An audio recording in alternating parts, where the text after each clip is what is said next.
Hey there, welcome to Off Duty. I'm Wendy Bounds. Well, as you can see, the streets are teeming with green. That is ahead of tomorrow's St. Patrick's Day parade. Right now, though, I'm standing outside the Perfect Pint, where in just a minute, they're going to teach me how to properly pour a Guinness, and I hope it's as big as that one. Just in a minute, though, we're going to go to Jim Fusilli. He's down in Austin. He's got the lay of the land of the South by Southwest Music Festival. I'll see you in a minute.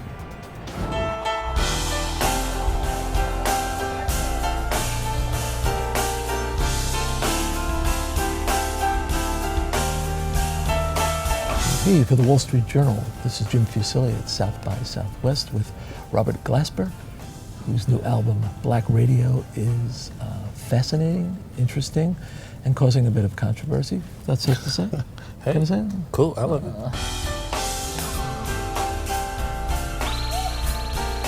What can you achieve here at South by? What's your goal?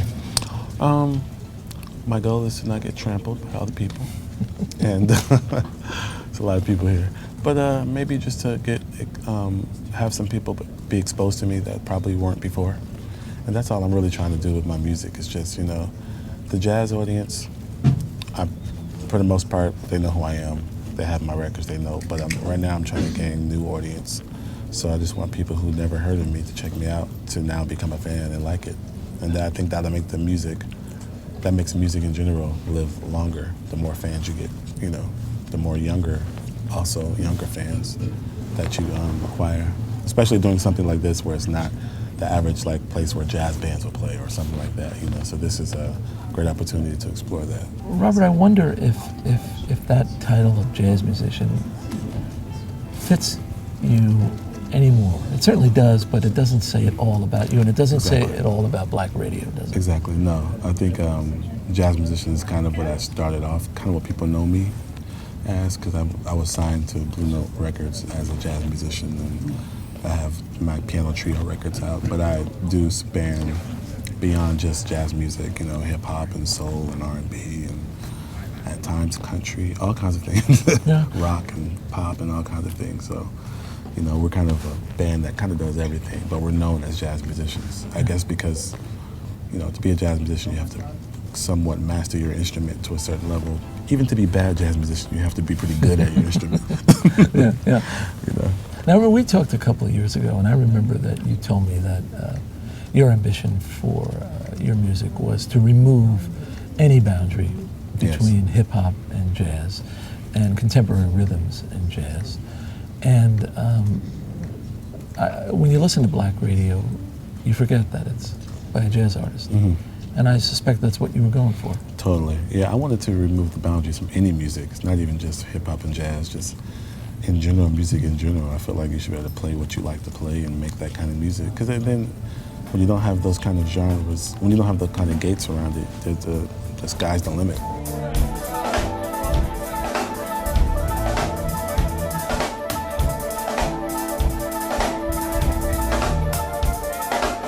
Have you worked behind vocalists often in your career? Yes. I've worked behind, from Maxwell to Carly Simon. My mother was a singer, and so I grew up in a household with an amazing singer. So I'm very picky. Mm-hmm. I don't play with vocalists that don't do anything for me. So for you, not being stretching out on this album is no problem. You're happy to turn the limelight over to the singers. Exactly. And this is just a different. I like being in the limelight. I like leading, and I also love being on the side and giving support. Mm-hmm. I love that. I'm a pianist, so that's kind of also a pianist job. Here's Robert Glasper. The album is Black Radio. He has achieved his ambition, a seamless amalgam of lots of different kinds of music: jazz, hip-hop, rock, funk, old school R&B. Give it a listen. I am certain you will enjoy it. Robert, good to see you. Thank you. Appreciate it. Okay. Indeed. For the Wall Street Journal, I'm Jim Fusilli.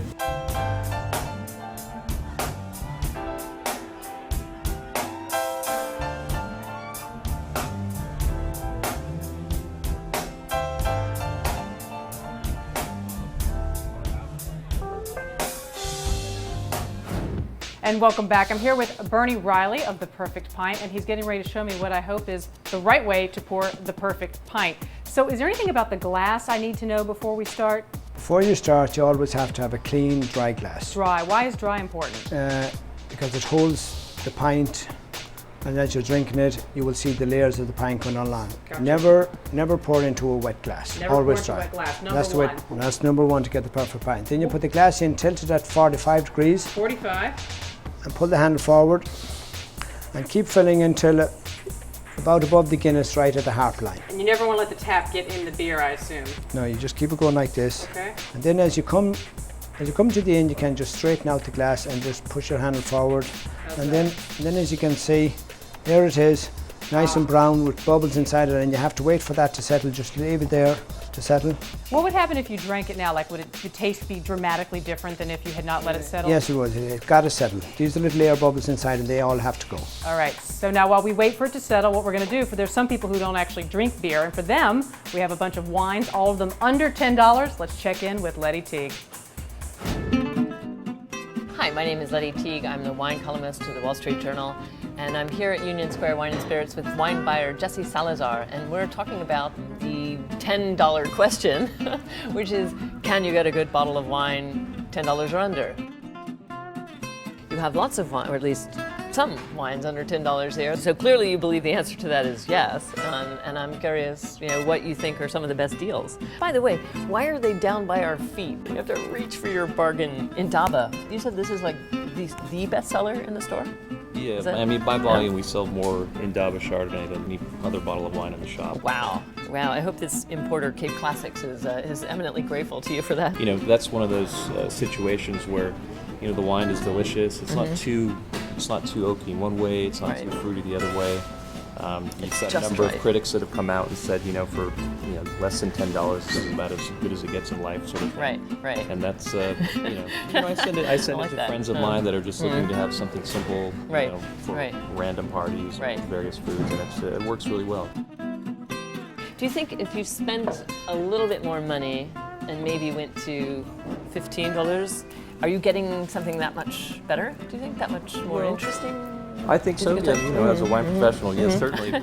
But it's sort of like going from primary colors to burnt umber or something like that. It's like it's advanced blue crayon or it's box. cerulean blue. Yeah, exactly. So some people don't necessarily need those extra colors, and they're not interested. They just want something solid for the book party, and that's perfect. Chardonnay is one of the best values. Is there a grape that it's virtually impossible to find a great $10 example? Probably the hard one would be Pinot Noir. I think probably the threshold would be 10, 15. Like anything less than that, it's going to be dicey. Do you have a $10 Pinot Noir? We do. We have the Pinot Project there. That's made with grapes from California. $10 Pinot Noir. Who knew? Thank you so much, Jesse Salazar, for being with us today. All right, now back to our beer. Now, Bernie, it looks like they settled. Are they the right color? This is the right color, now just settled. And now we put it back in underneath, and you always push the handle forward to finish off, because what you're doing is you're cutting the gas off. I see. You finish with no gas. How high, all the way up to the top? All the way up to the top, actually a little bit above the top if you want. There you go, that's good. There we go. Don't spill it. Now, so turning the gas off, what exactly does that do? And you get a better pint, and you get a better head on the pint, and the head actually weights nice. It's actually above the rim of the glass, and that's by turning off the gas. And we wait again. And now you wait again, and let it settle one more time, and then you're ready to drink. Did I pull a Guinness no-no because mine's dripping? It's fine. That's good. All right. Well, it still tastes good. That will still taste the same. All right. And while we're waiting, I guess we need to eat a little something. So let's get a few tips on how to cook up an authentic Irish meal. Hello, my name is Jim Donahue. I'm the executive chef of the Fitzpatrick Hotel Group, and I'm here today to prepare a dish just in time for St. Patrick's Day. It's called the Dublin Prawn with an Irish smoked salmon roll. Okay, so what I have here is the Irish smoked salmon. The salmon is imported from Ireland, brought over to a smokehouse in New York up in the Catskills. It's brined with brown sugar, salt, spices, and some Irish whiskey, and then cold smoked and sent to me. I have it very neatly shingled out, as you can see, on plastic, and what this is going to do is going to help me in the rolling process. I'm going to sprinkle a little bit of sea salt over it, just a little bit of peppercorns, Lay a little bit of rich creme fraiche, which is a French sour cream. Just a little bit.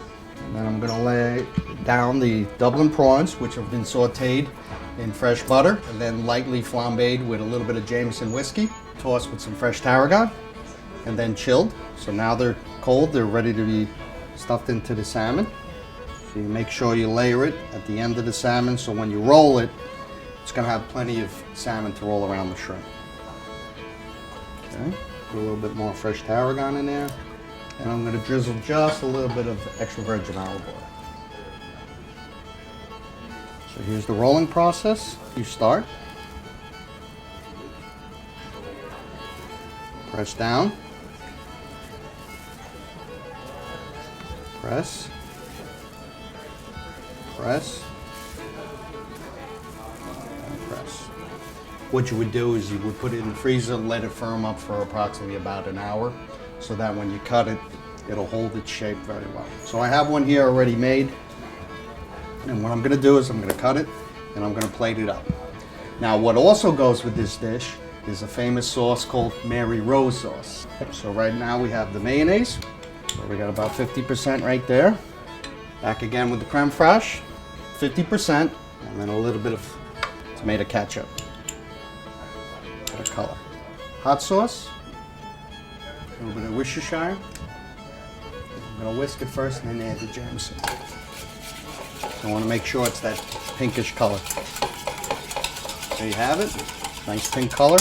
And then, of course, my favorite, Jameson Irish whiskey. Less than a shot. So I'm going to cut the salmon in 3 pieces. It'll very easily roll out. So it's nicely set up. Pour the sauce right over the top. For a little extra flavor, I'm going to add a little bit of lemon flavored olive oil, fresh chives, and something a little bit extra, violet pearls. Little pearls with the essence of violet in there, it's sweet. And then the final touch is a microgreen right on the top. And there you have a traditional Dublin prawn and Irish smoked salmon for St. Patrick's Day, which is going to be this Saturday.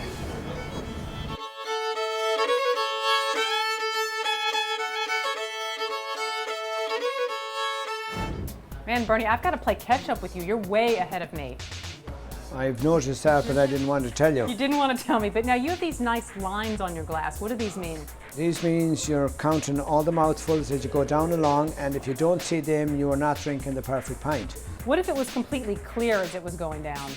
That means you're serving bad Guinness and you don't have a clean, dry glass. Interesting. So you want to see these lines all the way down? You want to see the lines all the time. You got to see the lines all the way down. One thing people always ask is there a difference between domestic Guinness and international Guinness? There's a slight difference. Not a lot of difference, but it is made differently to travel overseas because it comes 3,000 miles away.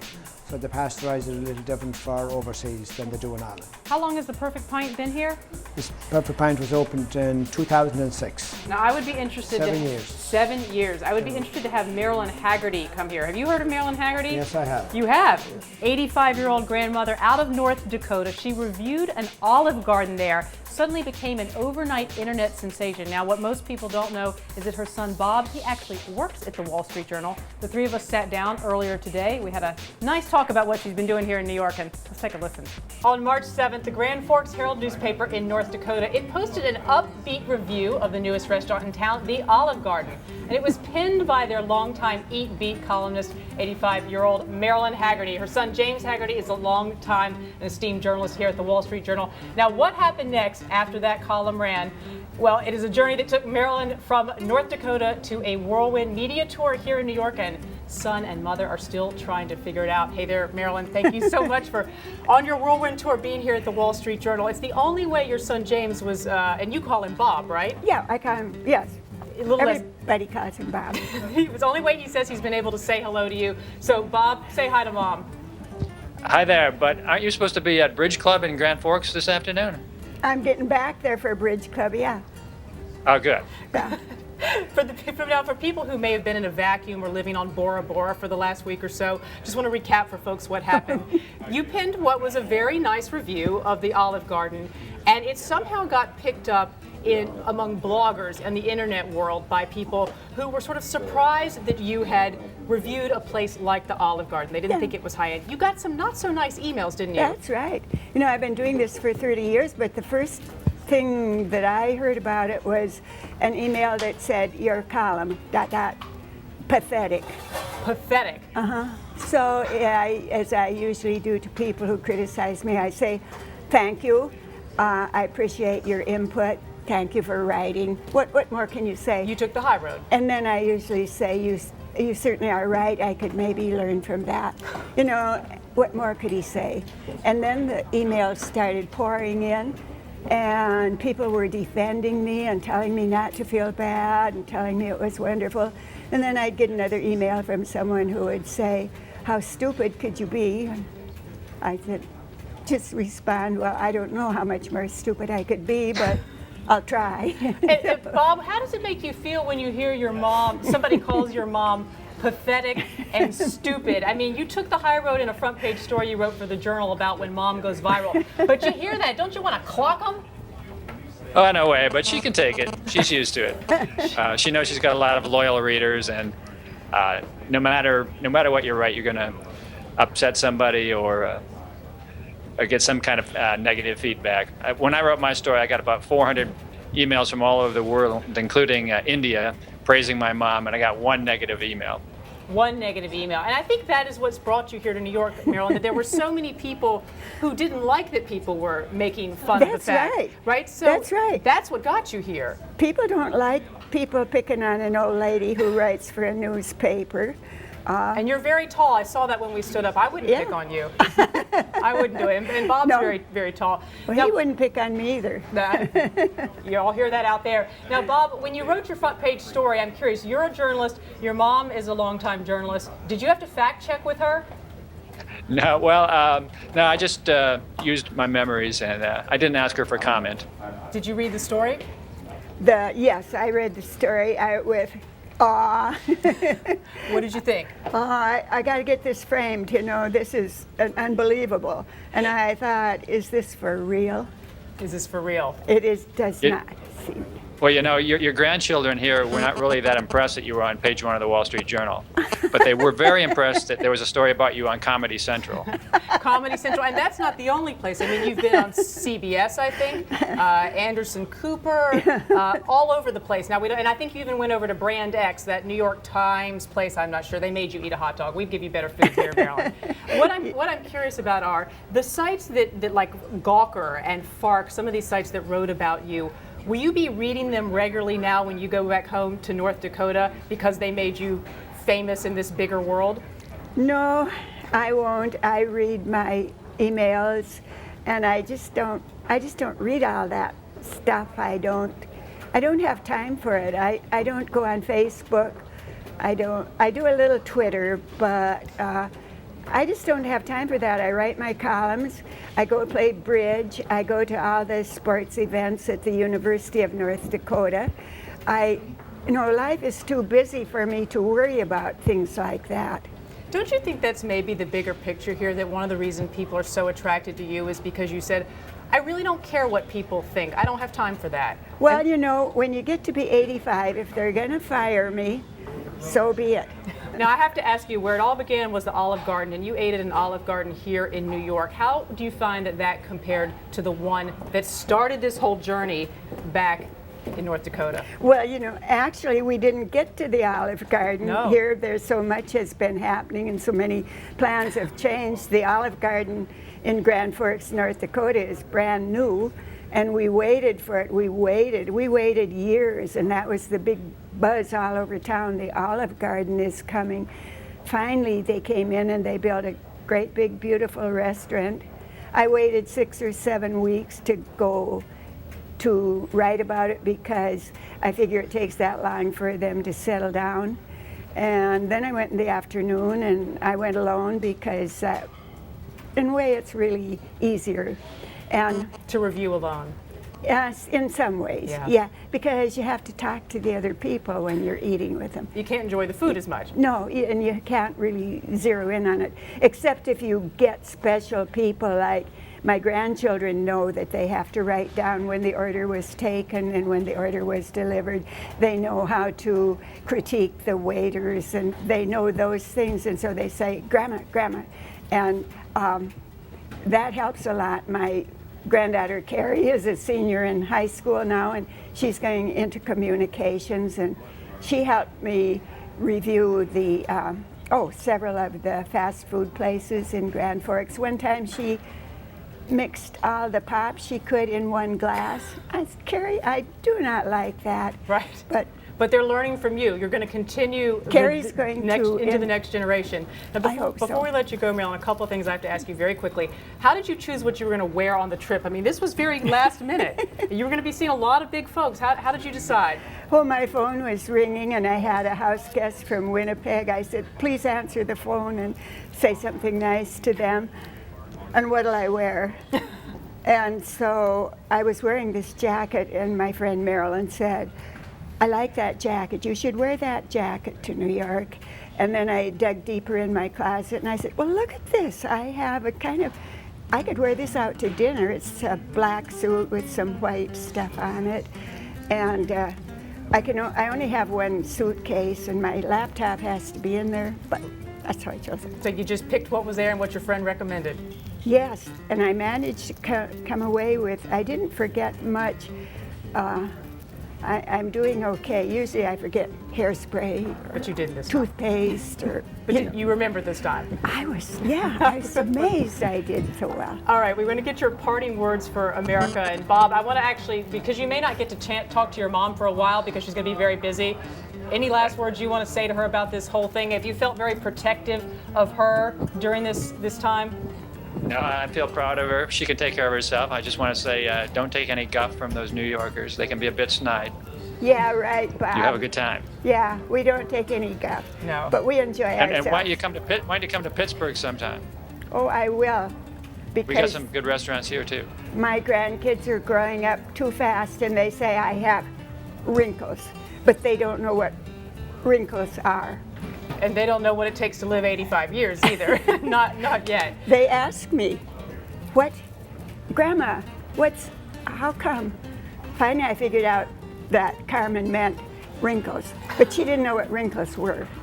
But I have them. Sort of charming if they're your grandchildren, I suppose, right? Yeah. I guess they have to be your I grandchildren. wouldn't take that from everyone. Yeah. All right. Very last thing, very quickly. Any parting words for America? People obviously out there looking for jobs in this tough economy. What would you say to people when they're trying to find the perfect job? Because it seems like you found it.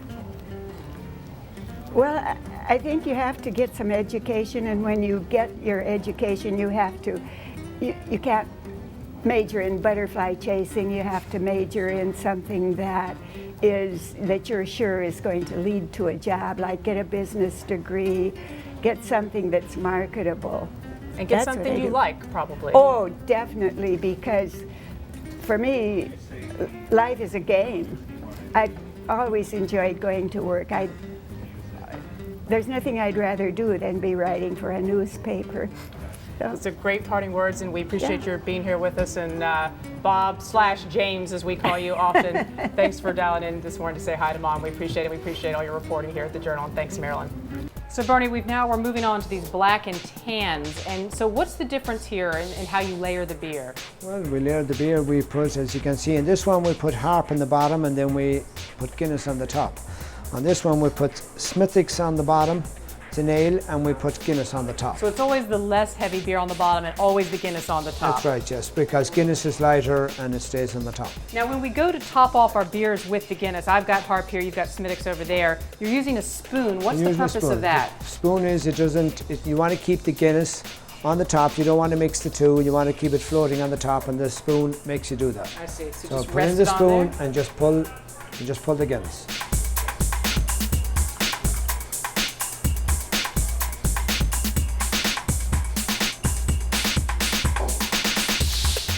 And then we just let it sit, And then you just let it sit. and we wait, and eventually it'll settle out to look And then just we'll like rain it this. until it look like that. But these are ready to drink.